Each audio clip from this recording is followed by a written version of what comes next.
Hi, my name is Anna Stoppelworth, and this is my audience.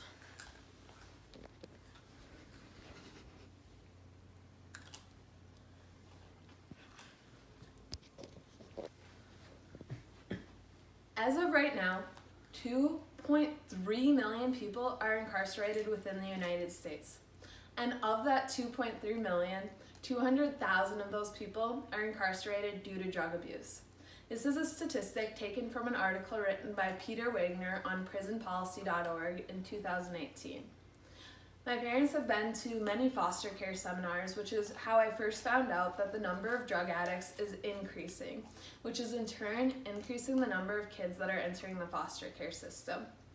I believe that a better option, instead of sending drug addicts to prison, would be to send them to treatment where they could reestablish themselves in their lives. And then they would be sentenced to the amounts of time that they need to go to treatment in order to be able to fully end their drug addiction. The first issue that I'm going to talk about today is jail. Many people believe that sending drug addicts to jail is almost as effective as locking up people for violent crimes or property crimes. This is according to the National Bureau of Economic Justice. Now, let's talk about the differentiation between drug users and drug dealers.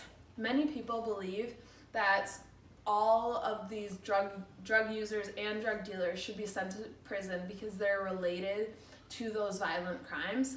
However, most of the time, the drug dealers are the ones that are related to the violent crimes because they have money and are constantly causing others to commit crime by passing out drugs and selling them. And however, drug users are usually ones that are not violent people. 76.9% of anyone who has committed a drug-related crime are rearrested after they have been arrested their first time. This is according to the National Institution of Justice. This is because when they've been in prison for such a long time, they come out, they have no job, they have no home, they have no stable life. This leads them back to that feeling of hopelessness that they felt before, which first led them to drugs. This is what causes them to go back to those drugs, which is why in turn they get rearrested. Another problem with the jails is that they are overcrowding. This is causing us to have to build more prisons, and it's costing our government a lot more money, which leads me to my next point, which is money. The annual expenditures that we spend on sending these drug addicts to jail is $10 billion. This is according to the National Bureau of Economic Justice. And this website also said that this is almost paid for with the reductions in healthcare costs. However, this is the only thing that they're taking into consideration is the amount of money that we spend on sending these people to jail and the time that they spend in jail. If we were to send these people to treatment and they could come out clean and not go back to the drugs, then we would reduce costs because they wouldn't go back to jail. Like that number I said earlier, over 70% of these people are rearrested, which costs us more and more money. Also, the number of foster kids would be reduced substantially, since that is the number one cause of kids entering the foster care system. Another way that we could overcome the battle of cost is by having them pay for their own treatment over time. As they get reestablished in their lives and start to make money in their jobs, they would be able to pay off the loan that the government gave them over time. However, many people still believe that treatment is not a viable option. They believe that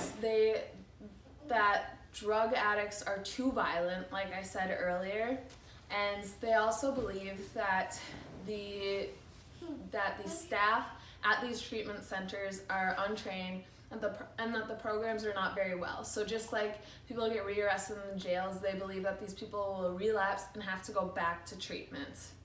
However, like I said earlier, the people that would be allowed into the treatment program would be nonviolent because they would be the drug addicts, not the drug dealers. as well as there would be special training that everyone would have to do in order to work at the treatment facilities. And then we would make sure that all of these treatment facilities have a high success rate. I know that right now it is hard to measure the success rates of these treatment facilities because many of them are measured a couple months after people leave the treatment facilities, which it normally does not take drug addicts that much time to relapse, but we would have to measure it every 5 to 10 years to make sure that they have not relapsed. So in conclusion, today I have talked about jail and how many people believe that it is almost as effective for people who've committed violent crimes to send the people who've committed drug crimes to jail. However, that is not true because over 70% of drug addicts are sent back. Over 70% of drug addicts are rearrested and go back to jail. And then I talked about money because many of these healthcare costs they believe that the healthcare costs are reduced substantially. However, there are many more ways that we would be able to reduce the costs. And then treatment, because they are concerned about too many violent drug addicts. However, there would be all the drug addicts that would go through the treatment program would be nonviolent because they are the drug users, not the drug dealers. So now that today I've presented you with the facts, I hope that the next time you are given the opportunity, you will take a stand with what you believe in. Thank you. This is my audience.